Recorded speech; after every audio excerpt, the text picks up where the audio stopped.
All right, so I've had a little break, but we are back with another fishing podcast, number 44, and oh, what an episode it is. Am I going to be selling my boat? What's the future of Angling Uploaded, another fishing podcast? There is a crazy new pimply bass jig we're going to be talking about. Some sketchy ice fishing. Heck, it is ice fishing season now. Talking about this new Berkley PowerBait Power Switch. Really, really cool lure. A revolution in Sonar. Yes, it's forward-facing sonar, this add-on for forward-facing sonar. I think you're going to dig it. Let's get into this podcast. This isn't another fishing podcast. This is another fishing podcast. Oh, this is not easy to talk about. I know on the last podcast and the podcast before that, kind of got into the whole, when things get tough, things get tough for everybody. It's part of being a human being. You have ups and downs in life, and that certainly has been the case for me this fall. I made a post on Instagram about this, but I have not talked about it on this podcast yet, so it's probably a good idea that I talk about it a little bit. I want to be somewhat private because I believe it's important to be private. Everybody deserves privacy. But, it's just been a very humbling month, 2 months. What happened was, I kind of learned before going off to Florida to film. If you're new to this podcast, I'm a freelance videographer. I do a lot of freelance videography for, related to fishing. One of my big clients is Major League Fishing, and Major League Fishing has, they've gone through a lot of changes lately. There's been some cuts. And there's been some cuts to the camera staff and the amount of shoots that I'm going to be doing in 2024. So I learned about the staff or to the cuts of the camera guys and just the fewer days that I'm going to be working in 2024. I learned that before heading off a few weeks ago to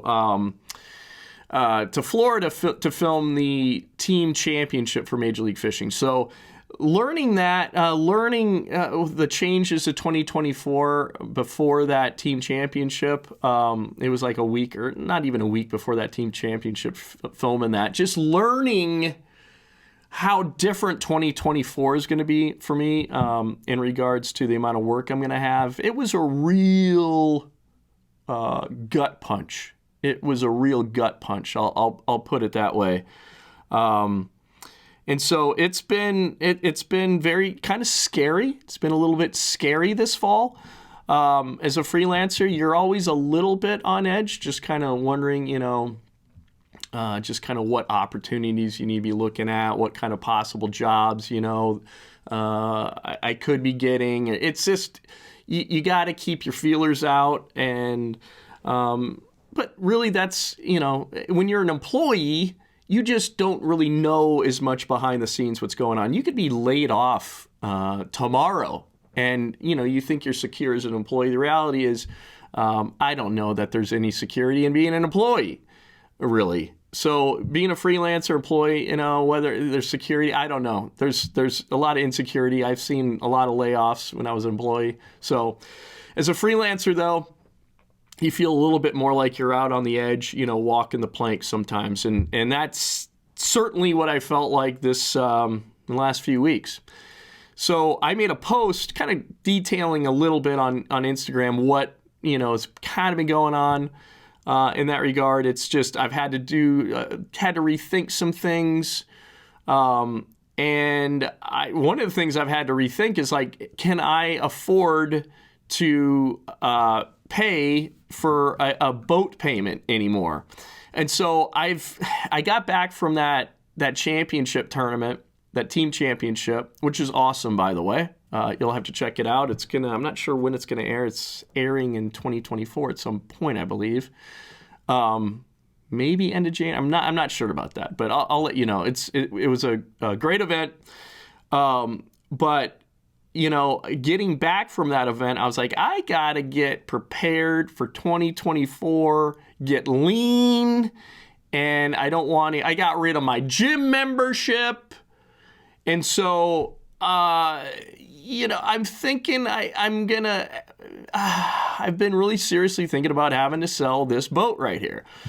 So this is my, if you're just listening to the podcast, I'm showing a picture of my 2021 Tracker.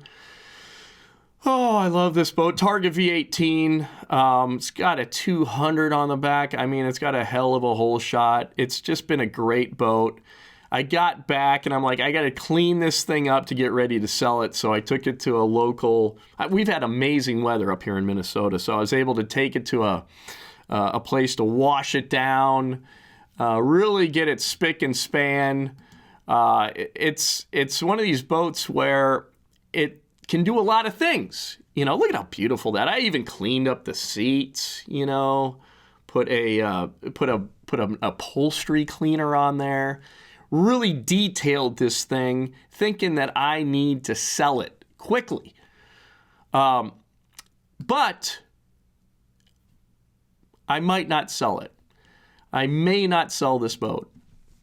Here's a beautiful ass end of the shot. I mean, what a fantastic backside this boat has. But yeah, it's been kind of, I don't know. I'm going back and forth with it, whether I want to sell it. Luckily, when I bought it, I was able to put a really big down payment on it. And that got it to a point where if I had to sell it quickly, I felt like I could sell it quickly. I could just get it off my hands quickly if I needed to.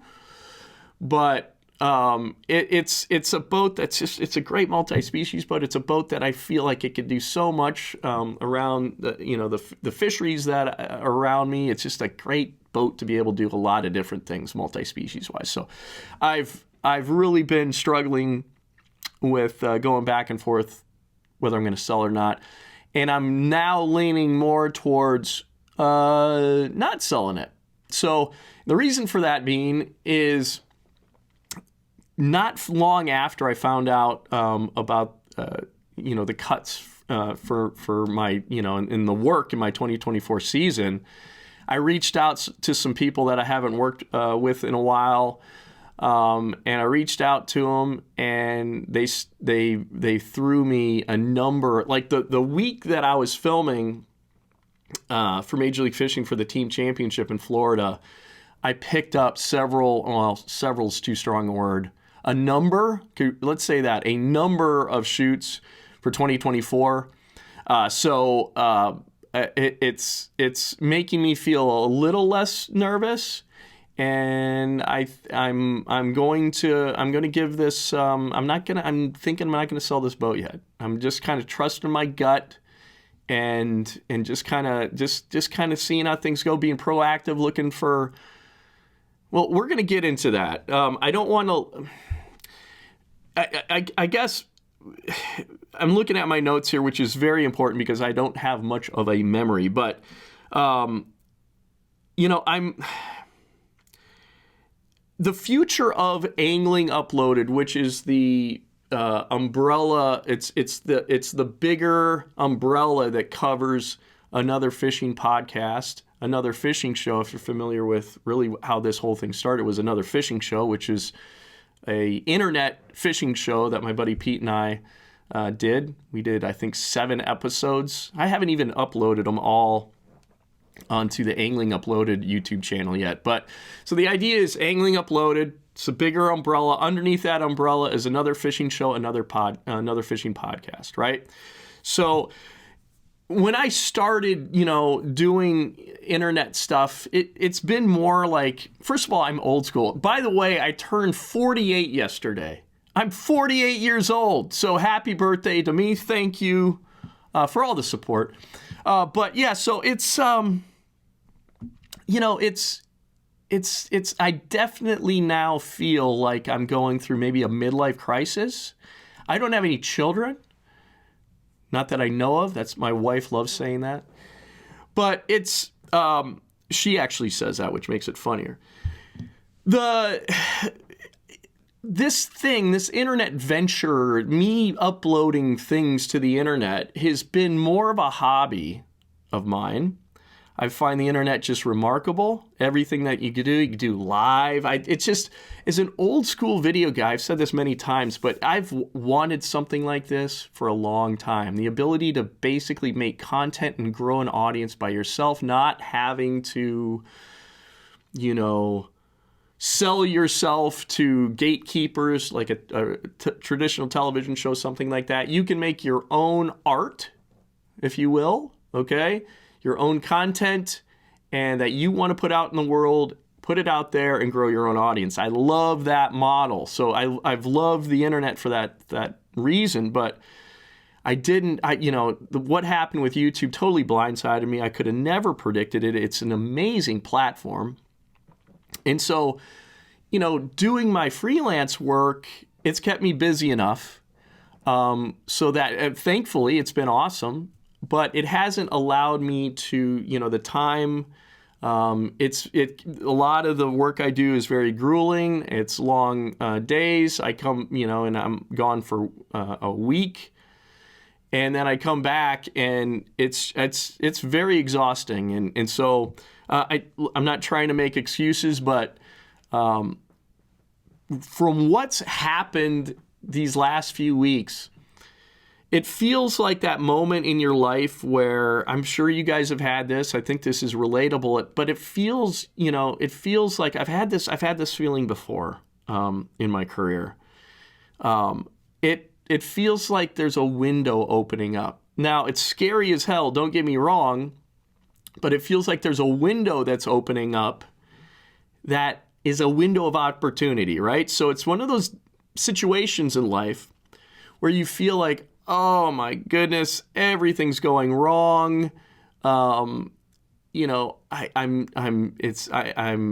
scared in some respects, what the future's going to hold. But luckily, I've been through quite a lot of issues. That's not the right way to put it. I've been through some tumultuous things in my career. Okay, I've started a business when I was in my 20s that just absolutely hit the dumps, and it was really, really stressful, really lonely at times. Going through a situation like that, it kind of prepares you for other things that might not be a whole lot of fun later in your life. And so I kind of feel like that right now, like this. I mean, I've been through more difficult situations before. I really have. And there's been other situations in my career where I saw opportunities, like a window just opened up and I'm like, this is it, Greg. It's like, dude, you better take it. It's right here. It's opening up. Are you going to take it? And I feel like that's what's going on right now. I get that real sense that this is an opportunity. This it's like making lemons out of lemonade, right? Like it's bad that I'm losing a lot of work, but I'm like, okay, dude, would you have devoted the time that you needed to make Angling Uploaded, another fishing show, another fishing podcast go to where, you've thought about it would be cool for it to go, right? And ultimately, what I feel in my career makes me the most happy, I'm doing it, right? I'm doing fishing. I love fishing. Fishing is a absolute love of my life, okay? I'm super passionate about it. I love everything about it. I don't like getting skunked. That I don't love about it.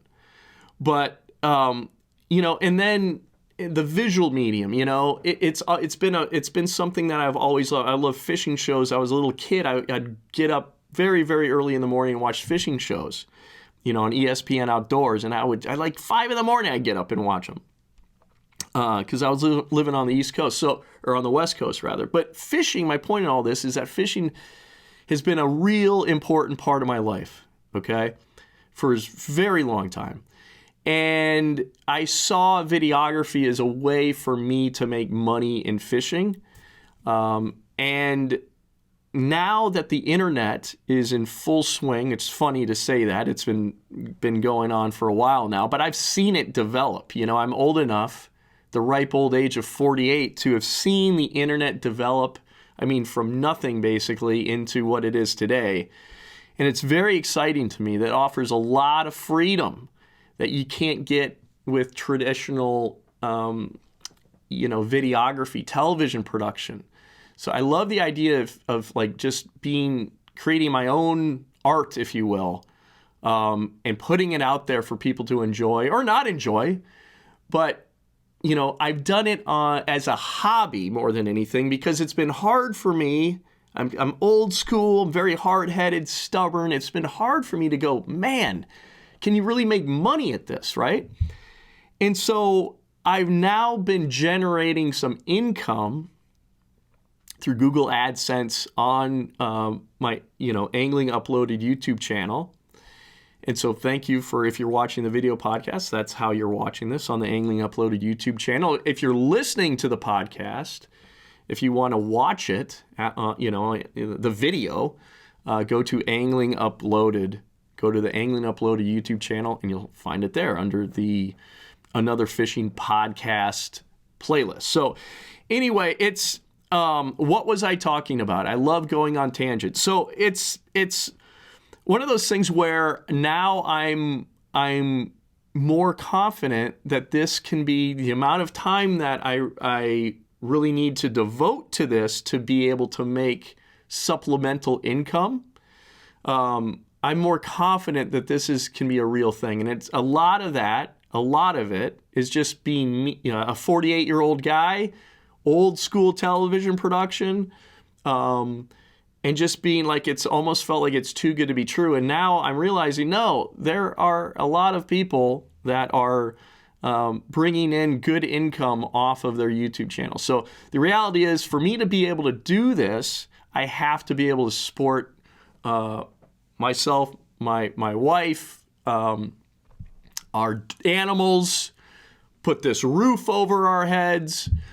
And so it's got to be, I've needed to feel confident that this thing could actually be a money-making thing, because it has to be, because you can't do this, putting out the amount of content, you can't, it's just not realistic. If I need to be able to make it. It can't be just like, significant amount of money is not the right word. I just need to make enough money that it's worth my time and effort. And now I feel like that's possible. I've seen enough evidence now that I feel like that is possible. So I'm sorry to go on this long rant here, but that's just, I want you to know kind of how I'm feeling, where I'm at. And so we're going. This is it. We're going. 2024, this is the window for Angling Uploaded, another fishing show, another fishing podcast.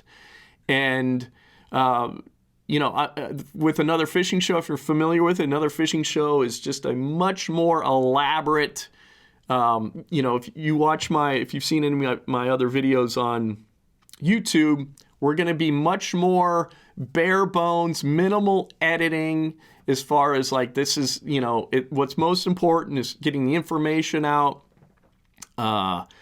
and, the entertainment factor. If you like, watching me fish, I find that amazing, and I appreciate you guys doing that, if you enjoy my videos. But so a lot of my content, so what I'm going to be doing is Mondays is going to be Another Fishing Podcast. Wednesdays is going to be fishing content. Fridays is going to be fishing content. And so Wednesdays and Fridays primarily it's going to be much more bare bones, more simple editing, because the reality is I need to get shows out, and I want to be fishing more, okay, and filming more than editing. And so, and to get content up, and you don't have time to edit forever, which is what I've done in the past because that's my background, in television production. You got to edit and, everything's got to be perfect. That's not the case, and I'm thankful for that's not the case on the internet. So going to get more simplistic with my editing. However, for another fishing show, that's still going to be higher end editing, something that maybe you'd see on TV, but not so much. If you've seen another fishing show in the past, we try to be much more. There's a lot of great, fishing television shows. It's just two buddies that are kind of a mess, and it's like a dysfunctional fishing television show, but on the internet. Let's put it that way. So that's the plan. I'm thinking that another fishing show episodes will be quarterly. So spring, summer, fall, winter, we'll have new ones of those up. They take a lot of time. That's the plan. So that's what's going on. I'm looking at my notes here to make sure that is covered as far as what I wanted to talk about with the future of this podcast, Angling Uploaded, and another fishing show.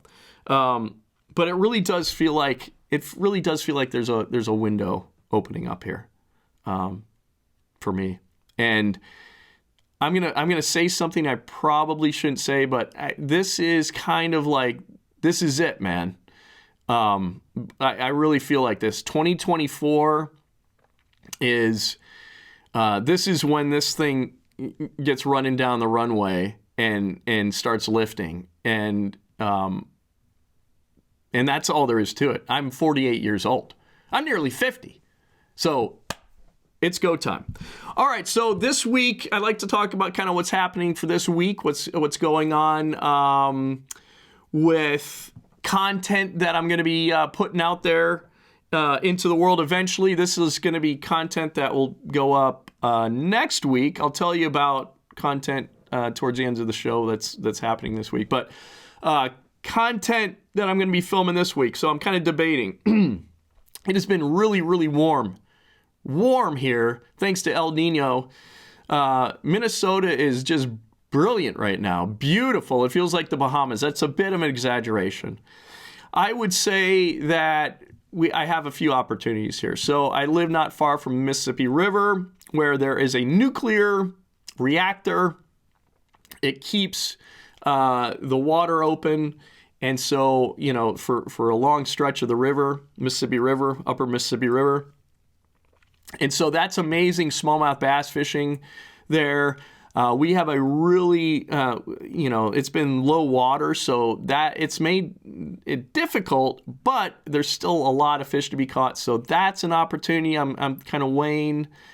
I'm also thinking about going to Red Wing, Minnesota, and jigging for walleyes below Lock and Dam number 3, pool 4, basically. I might do something a little bit different. I might pull what's known as a Dubuque rig. It's like a 3-way rig. You have a 3-way swivel, a dropper leader to a heavy weight, and then you can pull. I think that's how it works. Then then the other swivel is like pulling or the other part of this 3-way swivel, another leader, and then I think you're using like a floating rapple of floating minnow. And kind of what you're doing is you're sort of vertical jigging it, sort of. Not jigging it, but it's like a vertical presentation below the boat, and you're just moving upstream slowly with your trolling motor, and that bait it's doing its thing down there, but you're working that up the break, basically, up that channel break. So I might be doing that. I might try that. I've not done that before. My typical thing that I do on Pool 4 is I fish blade baits and plastics on a jig head. So that's something I'm thinking. I might. It's been so warm. I'm not really comfortable ice fishing yet. I'm a real kind of wimp when it comes to ice fishing. As far as like, ice safety, that's a long story. I have reasons for it. You should be careful on the ice. But I might, I don't know. There's some opportunities. I'm thinking, I'm definitely going to be ice fishing for catfish. I love doing that. I live not far from a great fishery to do that. So I just don't know about ice thickness yet. So that's kind of what I'm debating.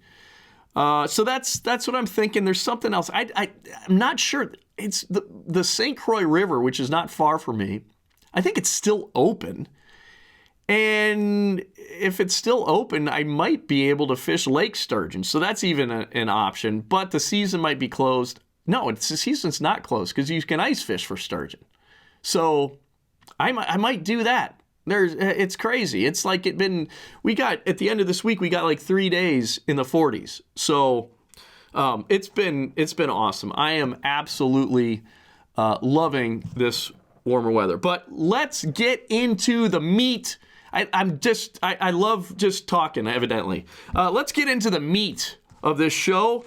And we're going to the fishing news. I have scoured the internet to find the most important pieces of fishing information that is going to be super important to make you a more successful, handsome angler. And here we go. So I absolutely love jigs, okay? Bass jigs. And I love pitching docks with jigs, skipping jigs under docks. That's like a big thing that I love doing. And this is one of the most unique baits I think jigs I've ever seen. It's called the Picasso Warthead. It's the first jig, is it? The first jig with erratic action. And so this jig it's got like pimples all over, or warts. Warts is probably more. It would be a very, very big pimple. But it's this is I learned about this through Bass Blaster, which is an amazing newsletter you should check out. Lots of, if you're a bass fisherman, which I am, but I love fishing for everything. But there's a lot of great information in Bass Blaster. It's a newsletter. Sign up for it. I learn a lot from that newsletter. Also, Target Walleye is another newsletter you should check out. Also get a lot of information from those guys. Brett McComas at Target Walleye. Bass Blaster is Jay Kumar. They do a lot of great stuff and, news in the fishing world and also just education. So good stuff. But this is a really interesting jig because of those warts on it.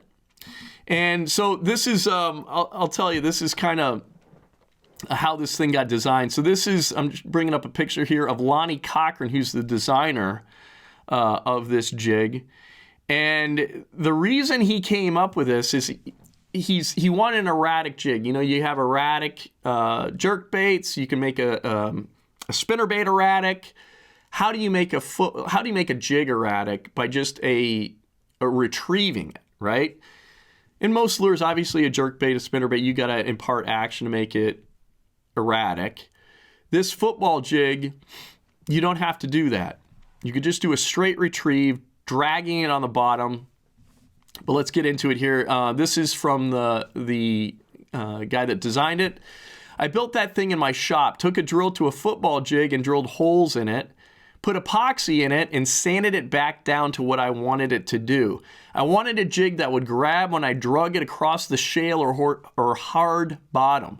I wanted to grab the bottom and give me erratic action more than a football jig would, and then stand up.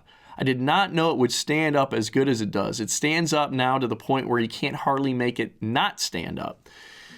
So, excuse me, I need, by the way, this Prime Ice Pop. If you guys see this in a gas station, okay, highly, highly recommend it. It's actually sugar-free, not that bad for you. It's coconut water, and this flavor, if you've, ever had a Rocket Pop growing up, a frozen Rocket Pop,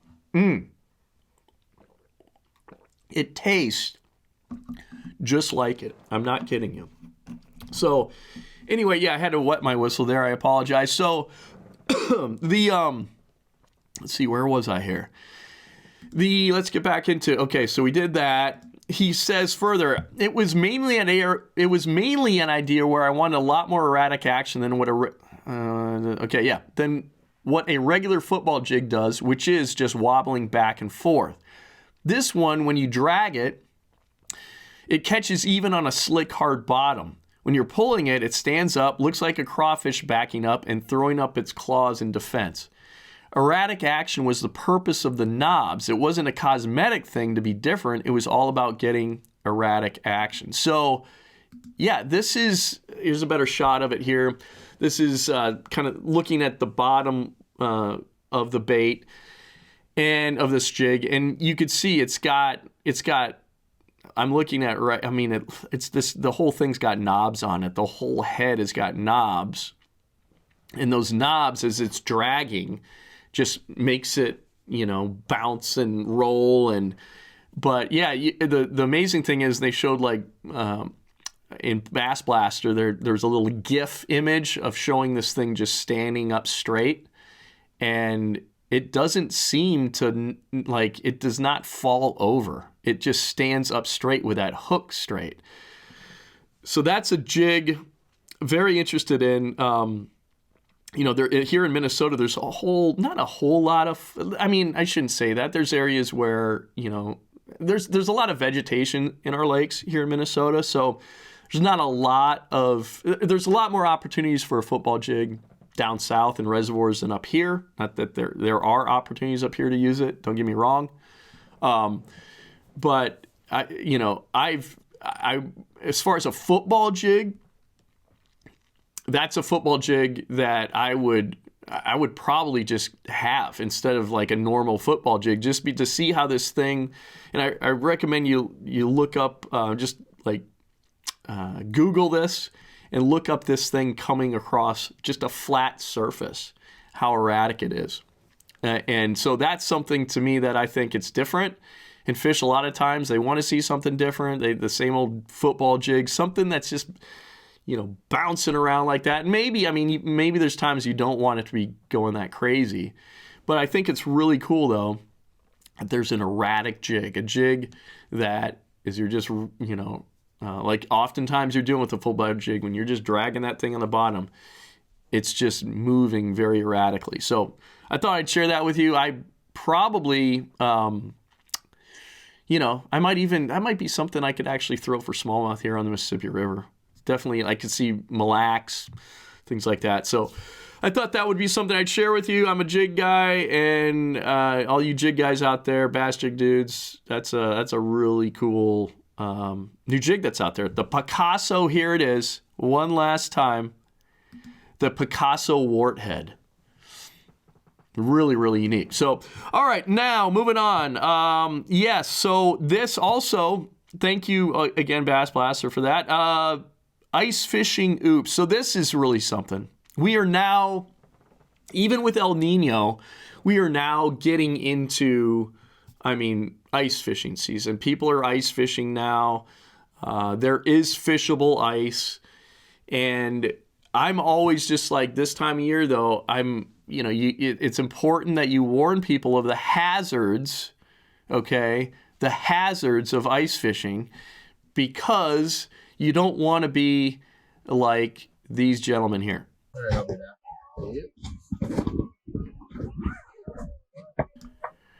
Now, what's going on here, I want to point out, is that this guy is leaving. So that we're in an ice shelter here, and two buddies. One of the buddies is leaving, okay? He's supposed to be unhooking the snowmobile from this shelter and going to get another buddy on shore. But for whatever reason, he's forgotten to unhook the snowmobile from the shelter. So this is...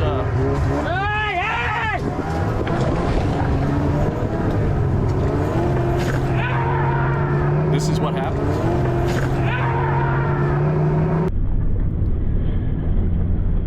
Slow motion there of the man falling out, the man that's in the shelter. So this is a shot in the shelter, and the buddy is in the shelter as the guy is speeding off into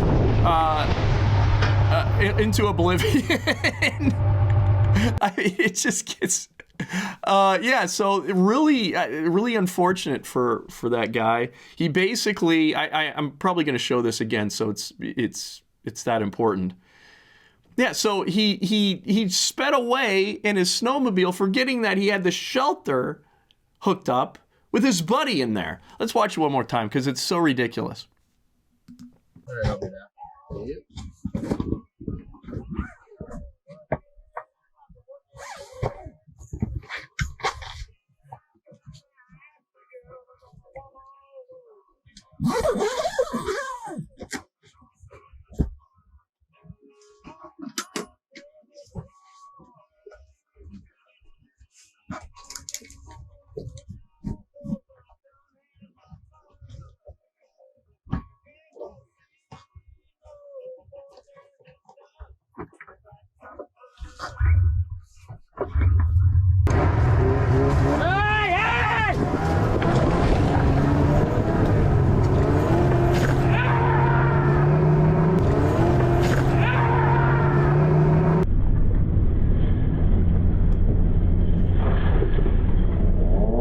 Just absolutely devastating stuff there. You know, you don't want to just it's hard to see, hard to watch. Yeah, this is not something you want to do to your buddy, you know, for sure. So thank you from Target Walleye for bringing that video to my attention. But that's from Get In There Outdoors. And yeah, you could watch the video on there and get on their YouTube channel there. And it's you know, ice fishing can be a real test of one's mental fortitude and physical fortitude, as I think that video shows.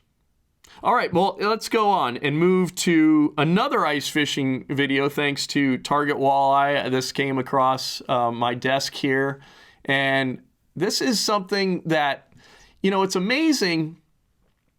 Sketchy ice, right? So I was on a shoot. I used to film for Clam, and I was on a shoot one time.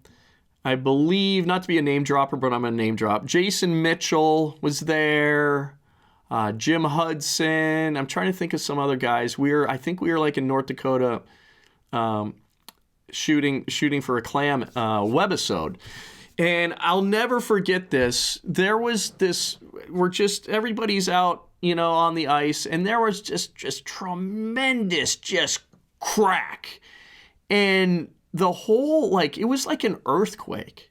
It was really, really remarkable, and it spooked everybody. And so you find situations like that, you know, when you ice fish enough, these things happen, and you know, the more you do it, you become more comfortable with it. But I'll tell you, this is something that I could never, ever get comfortable with. And just check this out. This is from Miles Round's Facebook.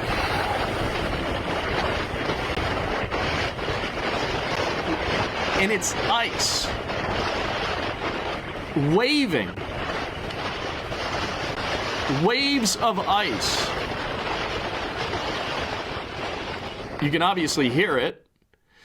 So it's like, I mean, what the crazy thing is that, you know, ice is obviously solid, but what's happening here? So I gotta set this up. So this is from Miles Rounds. He's from Wyoming. This is on a lake in Wyoming. Again, that's from his Facebook. It's from a Facebook video. It's from his Facebook page. And there's so much wind that it's creating over the lake, over the ice. It's making the ice like how ice or like waves would happen on, you know, liquid water. The same situation, but it's actually happening on solid ice. And it's so windy that it's making it wave. It's giving the ice waves, essentially. So which is wild because if it did that anymore, it would probably break the ice apart. But what's remarkable about it is that it's not breaking. And it's just moving up and down. Super sketchy. What would you do if you're out there? I would probably be like, I don't know. It's like, I guess I'd be looking at the wind forecast big time, just to make sure that, the winds weren't going to be increasing. Because if they're going to be increasing, then that's obviously you'd have a more of a chance that the ice waves would start increasing and break apart, and then I would be getting the heck out of there. So, yeah, be careful on the ice. It's now ice fishing season. Just be careful out there. All right, so next, so anybody that has listened to my rants in this podcast, or just any of my, talking on just a regular video I've done, knows how much I love Berkley. They're not far from me. I kind of, growing up, I felt sort of the fact that I was living in southern Minnesota and they were just down the border into Iowa. I just felt like there's kind of, I don't know, I felt like I was closer to that company than others. The fact that I loved PowerBait so much, the fact that I was sold on PowerBait very early on because I saw how it actually attracted smallmouth bass to it, and then they held on longer. So I've been a huge fan of Berkley for a long time. And so if you've been following their stuff more recently, I guess in the last few years, I don't know. What is few years? Like, time is flying by so fast. I can't even tell you. But their stuff is so good. It's gotten so good, okay? Berkley's always had some really good baits. Other stuff, lacking in, right? Their lineup has gotten just overall so darn good. And so they're working with a lot of pros. I've worked with Gary Parsons and Keith Gavias a lot, and I've seen them just how much they've worked with Berkley to develop their hard baits on the walleye side of things. They've really stepped up on the bass side of things, hard baits, soft baits. And so they're getting into the forward-facing sonar market. Now that's a whole new market. There's all kinds of new lures being developed just specifically for forward-facing sonar. And this is one of those baits that I think, I think it's got a lot of applications other than just forward-facing sonar. The ability to, they're out there, cast to them. I think you could do this blind casting too with this bait because the action is relatively unique. But so this is from Bass Blaster. Jay Kumar went out with Mike Iaconelli to talk about this new bait, this new power switch that's specifically for forward-facing sonar. That's what it was designed for. And I just think it's a really unique bait. The fact that it has PowerBait built into it, I think, is a big plus. And so just check this out. Whether you like it or not, this thing right here, take a look, guys. This thing is changing the way we fish. And when you see those fish out there, those fish are going to respond to a lure. But having the ability to change the way it moves on that single cast is really key to this bait. Comes in a lot of sizes, but for sure, my two favorite sizes are the 1/4 ounce and the 3/8 ounce. But the way this bait is built is really the key. This one's sort of translucent, so you're going to be able to see it. But if you look at it, it's an integrated or molded lead head inside the Berkley PowerBait. And if you look at that lead head, it's not just a round ball. It's a very specialized shape. It's elongated. It's flat on the bottom. It has kind of a pointy cupped front. And if you look at the line tie, it's really far pulled back on the bait. So that head design, that line tie position, and look at the hook. Very long shanked hook to bring the hook back in the bait, really far near the tail. All those things are really going to help with the ability to change the action on a single cast. even the tail. If you look at that tail, you know, most of these baits, you call them shad style baits, have an action tail, a curl tail, a tab tail, but this one's got a flat little planing tail. And even that thing has a specialized movement that's different. So yeah, that's just this kind of the setup, and you know, for that bait, really unique bait. I love that whole jig head is covered by plastic. So the jig head is built into the plastic. The fact that shank is longer, I think, is a big plus. You're going to have, you know, those short strikers. It's going to kind of be like sort of like a stinger hook in the walleye world, you know. Just the fact that you have the hook point is back farther for those light biters, you know, the finicky, the fish that are just like nipping at it more neutral, negative fish. So it's exciting to see this bait and see the potential applications for it. Here's different retrieves for it. Whether you like it or not, this thing right here, take a look, guys. This thing is changing the way we fish. And when you see those fish out there, those fish are going to respond to a lure. But all right, well, I showed you the wrong video here. Let's do this one. This is my 5 favorite retrieves with the Berkley PowerBait Switch. First one I'll start with is one of the most easy, simple ways, and it's when fish are lethargic, especially when fish are suspended. I'm actually just moping the bait. I'm Damiki rigging the bait or dead sticking the bait, and when I'm doing that, I'm leaving it in place. But that line tie being that far back, being that horizontal back, is going to let that bait stand perfectly straight. And a lot of times when I see them on the graph, I'm trying to make them rise up. So I'm literally not imparting any action other than lifting it and letting it fall. So a very almost neutral retrieve, great for suspended fish, is moping. So that's the first way I can retrieve it. If those fish aren't responding, I can drop that bait down to the fish, and when it hits the bottom, my second technique, and this is a lot like a more traditional jigging technique, it's called light jigging. So now I'm going to change the action of the bait, and I'm just going to light jig it. And that's kind of going to make that bait just bounce up and down. Remember, that line tie position, so the nose is lifting, and then it's bouncing back out. So it's almost like teetering with the light jig. The whole time I'm watching those fish on how they respond. So they don't like moping, they don't like light jigging, I go to the next one, which is traditional jigging. And if you're an ice fisherman, or if you've ever seen guys that ice fish, or if you used an ice jig, the thing about traditional jigging is I'm just lifting and letting it fall on a slack line. Lifting it, letting it fall on a slack line. When I do that, because of that head design, remember that flat spot I told you about? Every time this bait falls, it falls a different way. So just like an ice jig, so regular jigging, I jig it, let it fall on a slack line, it falls to the left, it falls to the right, it darts up, it falls different every time. And sometimes that's the key to make them react. Yeah, that thing looks really, really good. Looks just like a action of a jigging rod. A reaction strike. So again, remember, a lot of times I'm doing these different retrieves on the same cast. So the next one, I'll do moping, I'll do light jigging, I'll do traditional jigging, and now I'm going to stroking. I'm going to stroking the switch.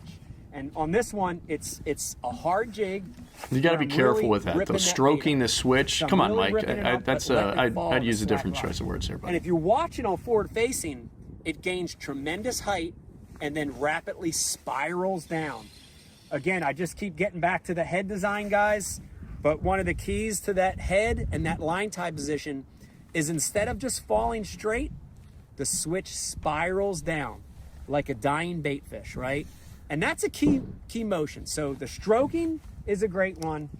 And then last but not least, and this is number 5, and this is a subtle one, is a retrieve that's just a steady, slow retrieve back.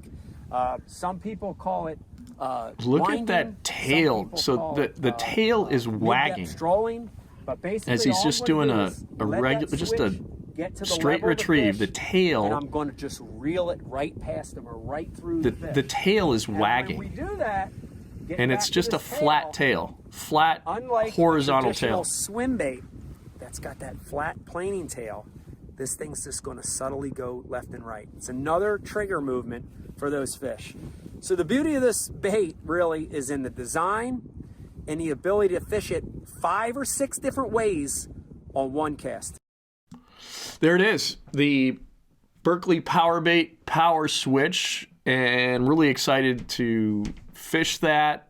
I think there's applications for it around here in my neck of the woods. I think it's just another one of these baits that Berkley's coming out with. They're just on it. They're working with the best anglers, really dialing in their stuff, and it's just a super impressive company. I was fortunate to have Dan Spengler on my podcast, so check that out. It's a few episodes back, but just great bait designer, and you can just tell there's a lot of passion in that company, and they really are putting out fantastic products. So check out that Berkley PowerBait Power Switch. All right, let's see here. So forward-facing sonar. Everybody's talking about forward-facing sonar, and there's all kinds of aftermarket add-ons. Instead of, if you don't want to use your trolling motor, the shaft of your trolling motor, and turn the forward-facing sonar transducer that way, there are new turrets, they call them, just separate from your trolling motor, that allow you to independently, move that forward-facing sonar transducer in whatever direction you want to point it in, right? So this is from Bass Blaster. This is really, really cool. And where is this here? Let's start, because I got a few things I want to show you here.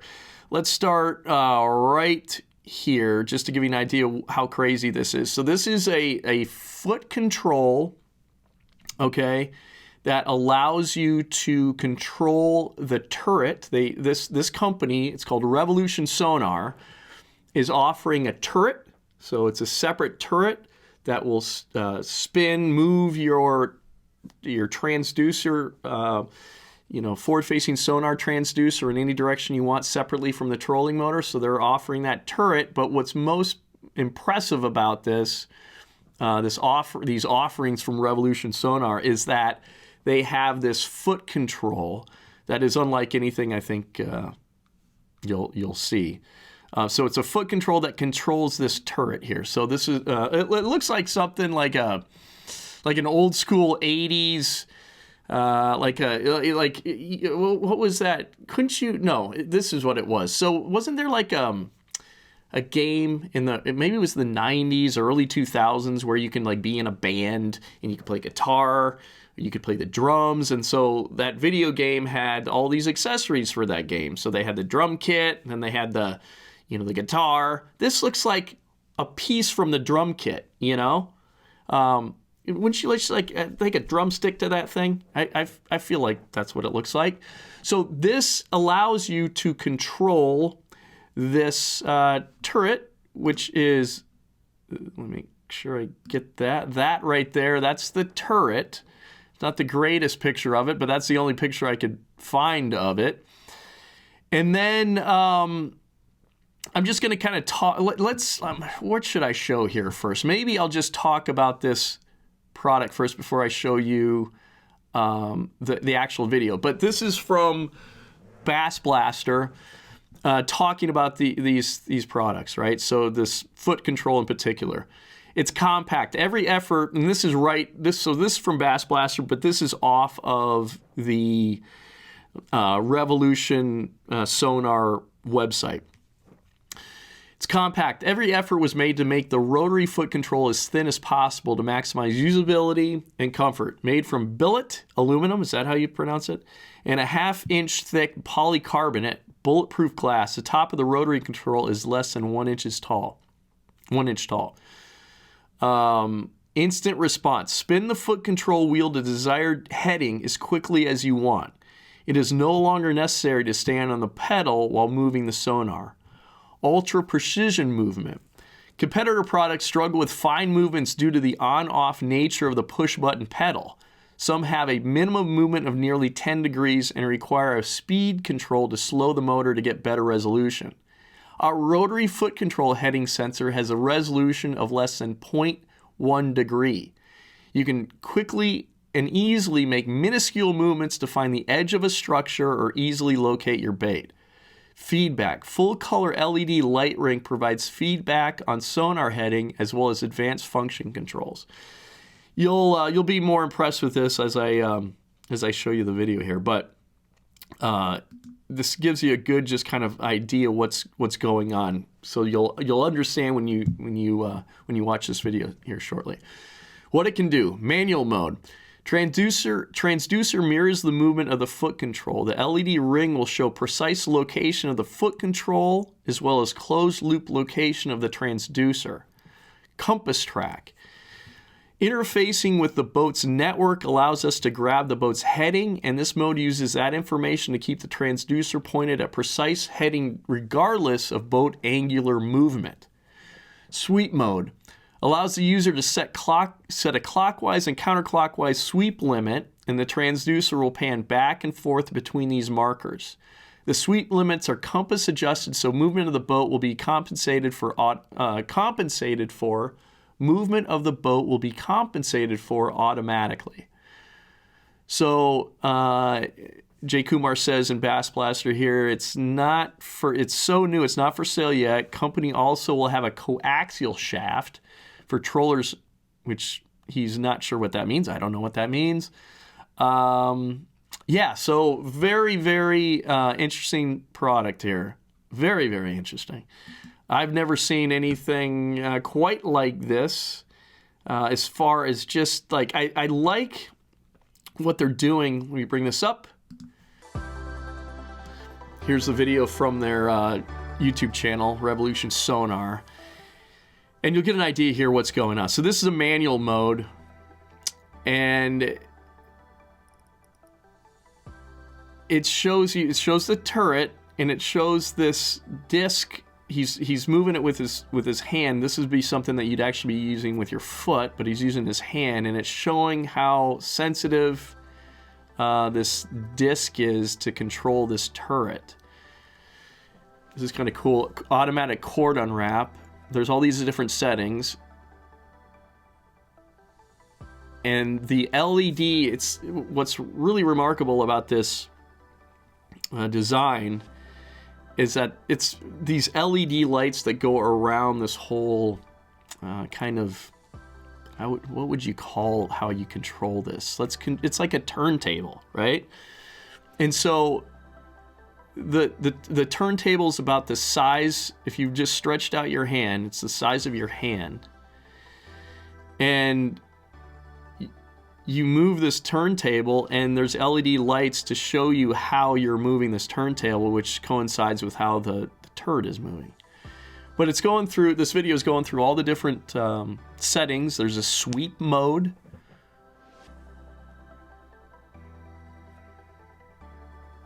And the sweep mode is adjustable. And the LED lights show you, they help to show you how this, how that transducer is moving through the water. So it's the LED lights that go around this turntable show you, they're going back and forth, showing you how that transducer is moving, how it's sweeping. And it's really, really cool that it's doing that. The LED lights are used for that, and because it visually it helps you really understand what's going on.